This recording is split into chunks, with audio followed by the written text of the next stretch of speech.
HRJDO news ते ताज़ा तरीन अपडेट से खबरन जो सिलसिलो जारी है। अपडेट के पे टंडो जाम खान जेते HRJDO न्यूज़ के रिपोर्टर मुनसिफ अहमद तालपुर मुताबिक अलशहबाज कॉलोनी या गरीब नवाज कॉलोनी के क्वार्टरन के खाली कराने के चक्रन में टंडो जाम थाने के SHO की फरियाद। FIR में 105 जनन खिलाफ केस दाखिल, 3 नामालूम औरतों केस में जवाबदार जानाई।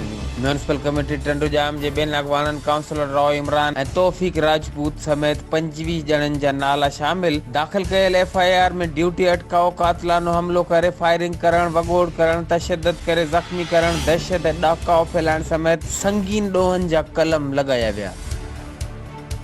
टंडो जाम पुलिस केस दाखिल करण बाद 3 जवाबदारन के गिरफ्तार करे वरतो। पुलिस जे छापन जे डप खाल शहबाज कॉलोनी ऐं गरीब नवाज कॉलोनी जा केतराई रहवासी घरन के ताला हणी औरतन ऐं ॿारनि समेत अणॼातल हंध ते मुंतकिल। HRJDO न्यूज़ ते इन वक्त ताईं बस एतिरो ई। वधीक खबरनि ऐं अपडेट्स लाइ ॾिसंदा रहो HRJDO न्यूज़।